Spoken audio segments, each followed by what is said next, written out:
bien, bonjour à tous. Alors, aujourd'hui, deuxième vidéo pour le déballage de la bête.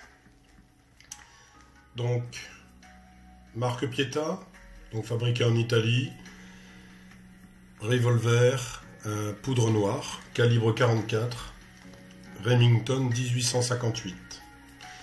Donc dans la vidéo précédente, j'avais fait le déballage du colis. Voici donc la bête quand elle sort de sa boîte.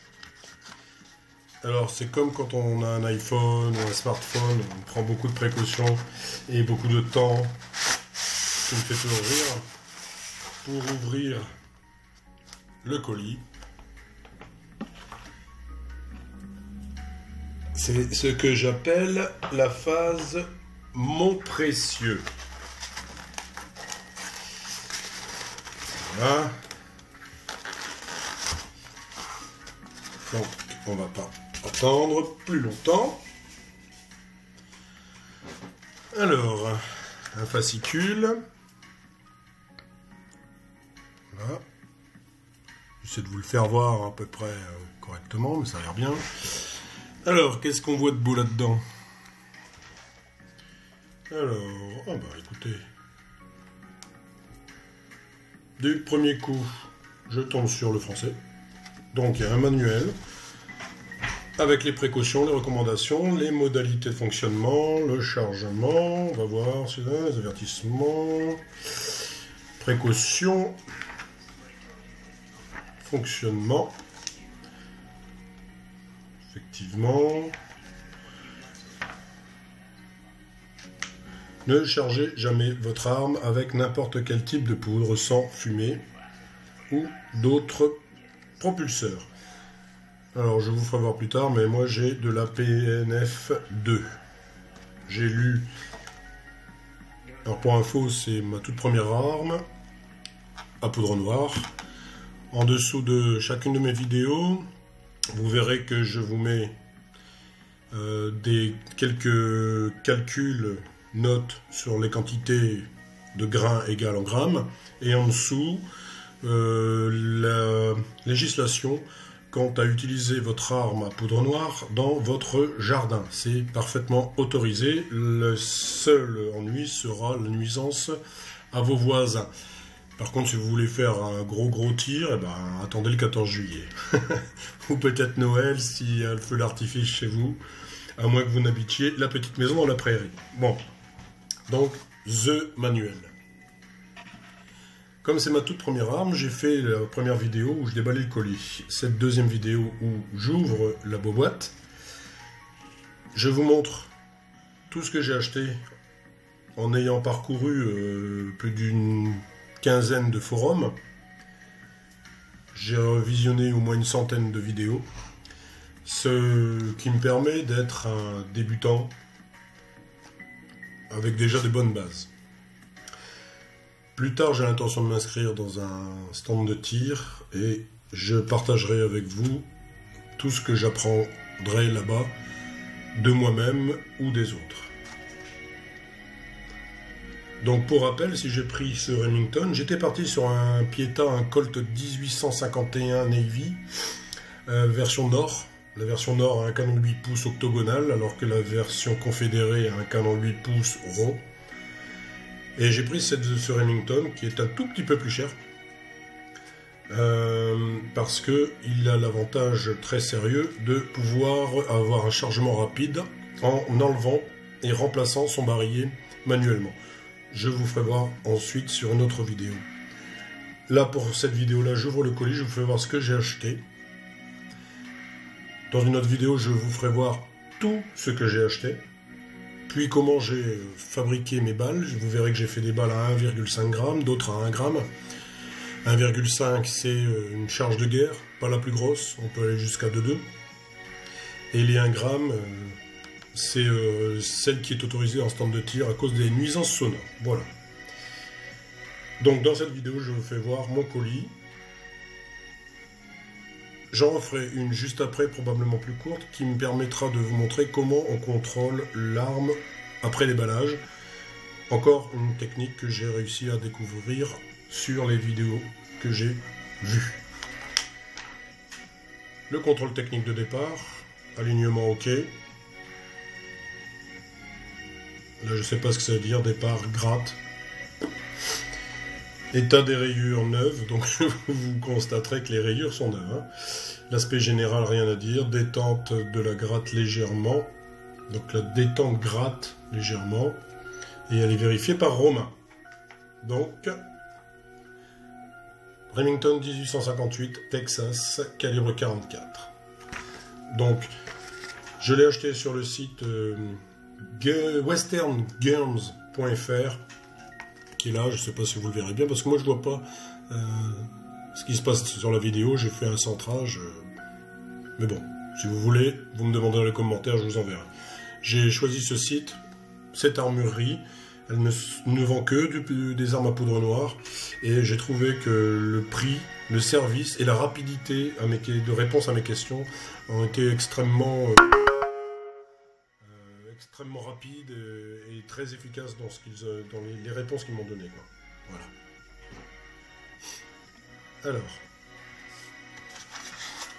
j'ai acheté de l'armistol. J'en ai cherché partout. Sur eBay, Amazon, hors de prix. Là, 5 €. C'est pas le prix exact, je vous donne l'ordre d'idée. Hein. 5 €. Alors pourquoi armistol ? C'est une formule qui est spécifique aux armes pour les basses températures, les armes automatiques, enfin tout ce qui est arme. Elle sert de lubrifiant, anti-usure et anti-frottement. Mais surtout, elle dissout et neutralise tous les résidus. D'accord ? Ce qui permet d'en mettre, vous nettoyez après. Et juste après, ça protège l'intérieur comme l'extérieur de l'arme. Donc en fait, on peut mettre du WD-40. Hein, d'après ce que j'ai vu, quand vous avez tiré avec votre arme, vous démontez le barillet et vous mettez l'ensemble dans de l'eau chaude avec du savon. Ensuite, vous frottez bien, enfin vous voyez ce qu'il faut faire. Et les gars, ils mettent du WD-40 à l'intérieur et à l'extérieur. Et puis, ils l'essuient avant tir, évidemment. Et ils tirent 6 caps, des amorces, pour nettoyer l'intérieur des résidus de graisse. Avec ça, pas besoin. Quand vous avez tiré, vous en mettez partout. Bon, je crois que je vais quand même mettre mon barillet dans de l'eau chaude savonneuse. Mais vous mettez ça, ensuite vous le nettoyez. J'ai acheté un petit kit de nettoyage. Il est là, je vais l'ouvrir après. Et vous mettez ça extérieur-intérieur, vous renettoyez, vous en remettez et hop, elle est protégée. Pourquoi c'est très important ? Parce que la poudre noire est très corrosive. Et donc, j'étais parti sur une version acier ou inox. Inox, j'ai pas aimé, je trouve pas beau. Ça fait pas très western. En tout cas, pas 19e siècle. Et donc, je savais pas quoi choisir.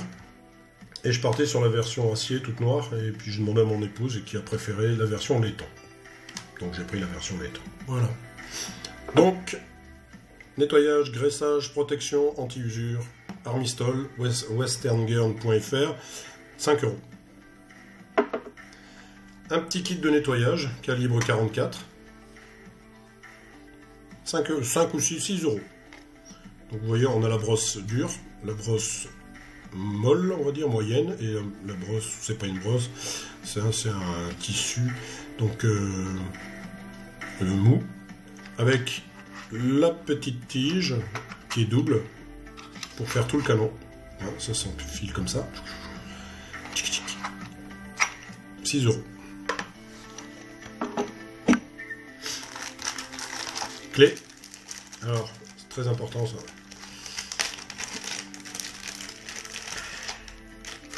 Là, vous avez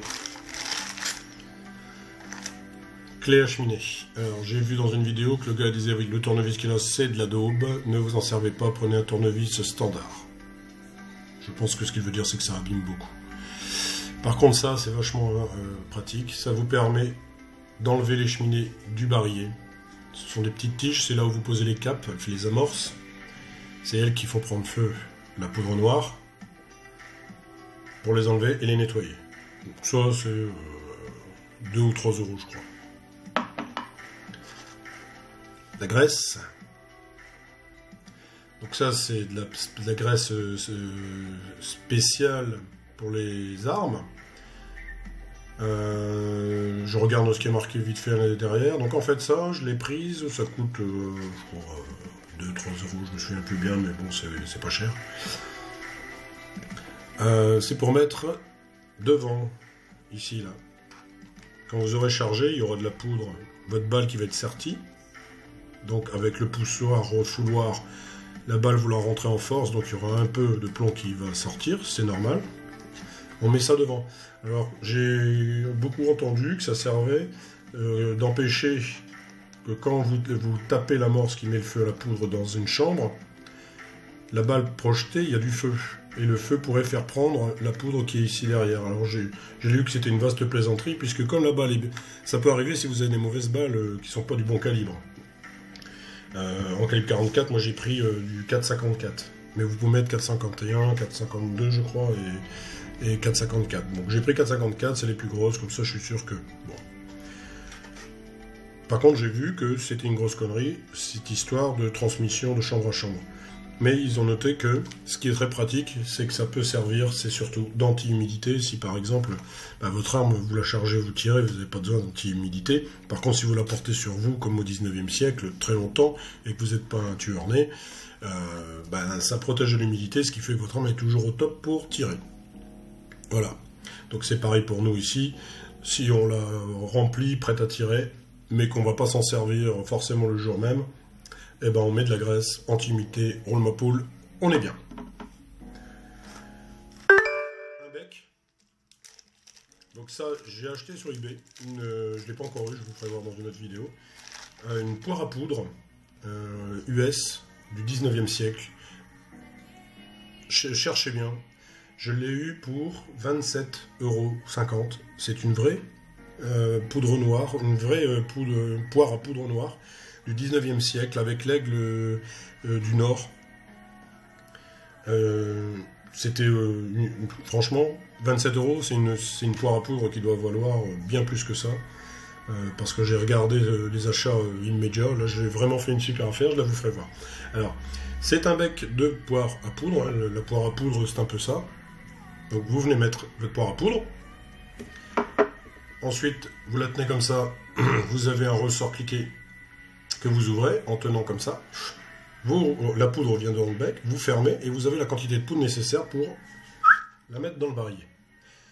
Ça c'est un calibre 44, ça c'est un bec de poire à poudre calibre 36. Pourquoi? Eh bien comme je l'ai dit il y a quelques minutes, calibre 44 charge de guerre 2,2 grammes ou 1,5 g.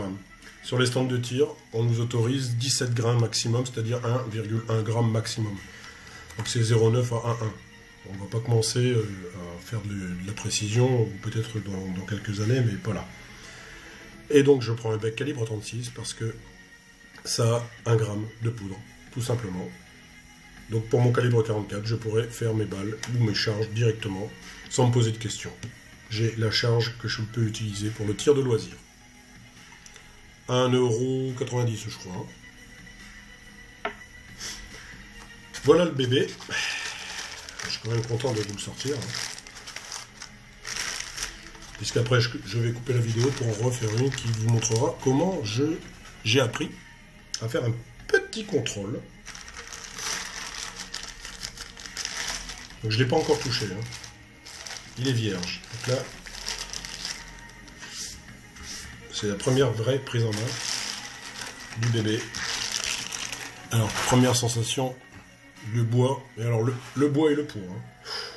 Là, les enfants, c'est très lourd. C'est très lourd. Là, je vais me lever pour bien voir si je suis dans le cadrage, pour vous, que vous voyez le monstre. Voilà. Je vais demander une petite mise au point.